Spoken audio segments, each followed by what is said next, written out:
안녕하십니까. OBS 뉴스입니다.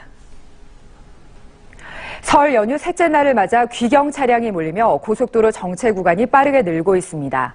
정체는 오후 4시에서 5시쯤 절정에 달할 것으로 보입니다. 유승열 기자, 현재 고속도로 소통 상황 전해주시죠. 네, 오전까지 비교적 원활했던 고속도로 정체 구간이 빠르게 늘고 있습니다. 통행료 면제가 오늘까지인데다 짧은 연휴에 귀경 차량이 몰리고 있기 때문입니다.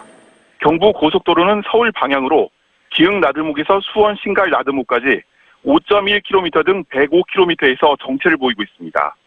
서해안 고속도로는 당진 나들목에서 송악 나들목까지 8km 등 132km 구간에서 가다 서다를 반복하고 있습니다. 영동 고속도로는 용인 나들목에서 용인 휴게소까지 3km 등 85km 구간에서 거북이 얼음을 하고 있습니다. 서울 방향 상행선 정체는 오후 4시에서 5시쯤 절정에 달할 것으로 보입니다. 내일 새벽 2시를 넘어서야 교통 혼잡이 차츰 풀릴 것으로 예상됩니다. 한국도로공사는 서울 유곰서 기준 부산에서 서울까지 8시간이 걸린다고 밝혔습니다. 광주에서 서울까지는 6시간 50분, 강릉에서 서울까지는 3시간 40분이 소요될 것으로 보입니다. 이번 설 연휴에는 교통량이 많을 것에 대비해 승용차 통행이 가능한 갓길 차로제가 운영되고 있습니다. 갓길 차로제는 내일까지 전국 11개 구간에서 시행됩니다. 도로공사는 어제보다 만 대가 많은 44만 대의 차량이 고속도로를 이용해 서울로 들어올 것으로 예상했습니다. OBS 뉴스 유수결입니다. 안토니오 구테우스 유엔 사무총장이 현지 시간 16일 개막한 뮌헨 안보회의에서 북한 핵 문제를 평화적으로 해결할 기회를 놓쳐서는 안 된다고 촉구했습니다. 구테우스 사무총장은 군사적 수단은 재앙과 같은 결과를 초래할 것이라며 평화적 해법을 주문했습니다. 이어 세계가 냉전 이후 처음으로 핵분쟁 위기에 직면했다며 북한과 미국이 만나 의미 있는 논의를 할 수 있어야 한다고 강조했습니다. 북한 노동신문은 가질 것을 다 가진 우리는 미국과의 대화에 목말라 하지 않으며 시간이 갈수록 급해질 것은 다름 아닌 미국이라고 주장했습니다. 신문은 개인 필명 논평에서 미국의 평창 동계올림픽 개회식 대표단을 이끈 마이크 펜스 부통령의 행보를 비난하며 이같이 밝혔습니다. 노동신문은 별도의 글에서는 최근 북측의 고위급 대표단 파견에 대해 우리 민족끼리 힘을 합쳐 북남 관계를 발전시키려는 확고한 의지와 성의 있는 노력의 과시라고 자찬했습니다. 평창 동계올림픽에 파견했던 삼지연 관현악단이 평양에서 귀환 공연을 했다고 북한 매체가 오늘 보도했습니다. 북한 조선중앙통신은 삼지연 관현악단이 어제 만수대 예술극장에서 평창올림픽 귀환 공연을 펼쳤으며 남측 노래들도 무대에 올랐다고 전했습니다. 통신은 또 최룡해 당 중앙위 부위원장 등 간부들과 예술인 등이 공연을 관람했다고 덧붙였습니다. 일본 정부는 오는 22일 시마네현이 주최하는 다케시마의 날 기념식에 차관급인 야마시타 유에이 내각부 정무관을 파견하기로 했습니다. 교도통신은 에사키 데스마 영토 문제 담당상이 기자회견에서 이 같은 사실을 발표했다고 보도했습니다.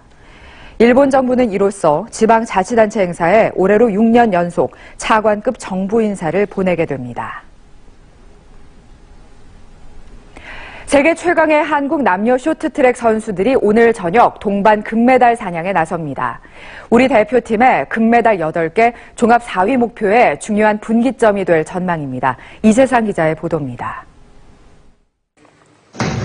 최민정이 500m 실격의 아픔을 털어내고 금빛 질주에 났습니다. 세계 랭킹 1위인 최민정은 오늘 자신의 주종목인 1500m에 출전해 3관왕의 시동을 겁니다. 여자 대표팀의 에이스 심석희와 맏언니 김아랑도 함께 출격합니다. 대진운도 나쁘지 않습니다. 예선 1조에 속한 심석희는 이탈리아의 폰타나와 카자흐스탄으로 기화한 김영아와 함께 뛰는데 돌발 상황만 아니면 무난히 준결승에 진출할 전망입니다. 김아랑은 4조에서 캐나다의 킴부텐과 만납니다. 마지막 6조에 편성된 최민정 역시 라이벌이 없어 준결승 진출은 무난하다는 평가입니다. 남자 쇼트트랙 대표팀도 두 번째 금메달 사냥에 났습니다.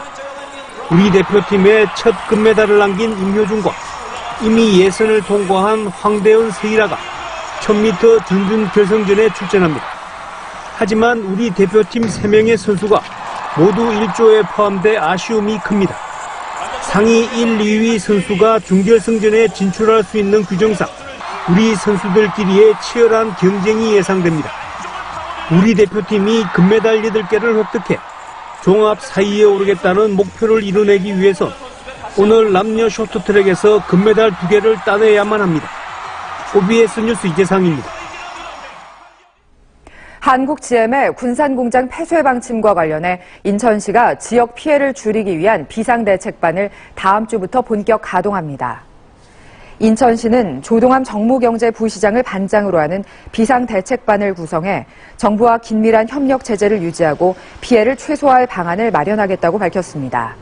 19일 오전에는 시청에서 협력업체 대표 10여 명과 간담회를 열고 22일에는 노조 집행부를 만나 한국 GM 철수 우려에 따른 대응 방안을 논의해 이를 정부에 건의할 예정입니다. 10대 조카를 강제 추행한 혐의로 재판에 넘겨진 형제가 형은 유죄, 동생은 무죄를 선고받았습니다. 인천지법 형사 13부는 친족관계에 의한 강제 추행 등의 혐의로 기소된 54살 A씨에게 징역 3년에 집행유예 4년을 선고한 반면 동생 53살 B씨에게는 무죄를 선고했습니다.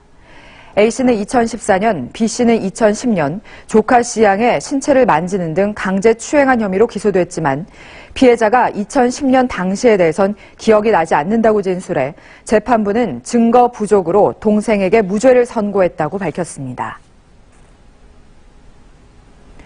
헤어지자는 말에 여자친구를 서울에서 강릉까지 납치하고 위협한 20대가 집행유예를 선고받았습니다. 서울 북부지법은 특수감금 치상 혐의로 구속 기소된 24살 김모 씨에게 징역 1년 6개월에 집행유예 3년을 선고했다고 밝혔습니다.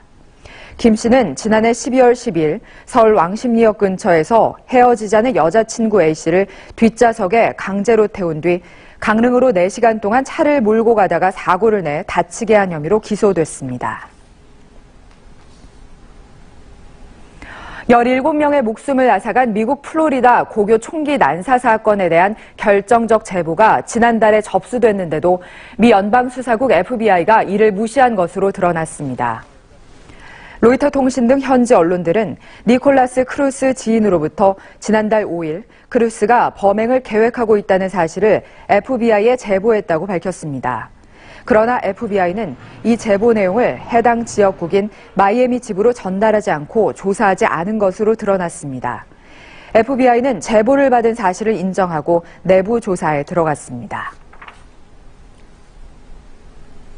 멕시코 남부에 위치한 오아사카주에서 현지 시간 16일 규모 7.5의 강진이 발생했다고 미 지질조사국이 밝혔습니다.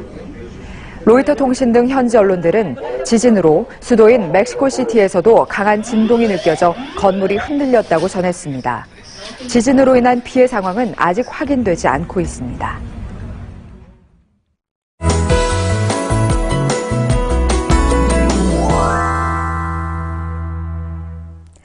네, 어느덧 설 연휴도 셋째 날로 접어들었습니다. 화창한 날씨지만 오늘 아침 서울 기온이 영하 7도선까지 떨어졌고요. 바람이 강해서 체감온도를 더 끌어내렸습니다. 한낮에는 영상권을 회복하겠지만 여전히 평년 기온을 밑도는 수준입니다. 내일 낮부터는 추위가 조금 더 누그러지겠습니다. 올림픽 경기가 한창인 평창의 날씨입니다. 메인 스타디움 평창은 어젯밤 한파주의보가 내려졌습니다. 아침 기온은 영하 10도선, 체감온도는 영하 18도까지 떨어졌습니다. 내일 아침에도 강한 추위가 이어지겠습니다. 이어서 지역별 날씨입니다. 대기가 무척이나 건조한 상태입니다. 산불 등 화재 사고에 주의를 하셔야겠습니다. 경기 북부 지역은 영상 1도 안팎에 머물겠습니다. 경기 동부 지역 가평이 영상 2도까지 오르겠고요. 어제보다 기온은 떨어지겠습니다. 미세먼지 농도는 보통 단계로 공기는 깨끗하겠습니다. 연휴 마지막 날인 내일 뚜렷한 눈비 소식이 없어서 귀경길 날씨로 인한 불편함은 없겠습니다. 이후 큰 추위도 없을 전망입니다. 날씨였습니다. OBS 뉴스를 마칩니다. 시청해주신 여러분 고맙습니다.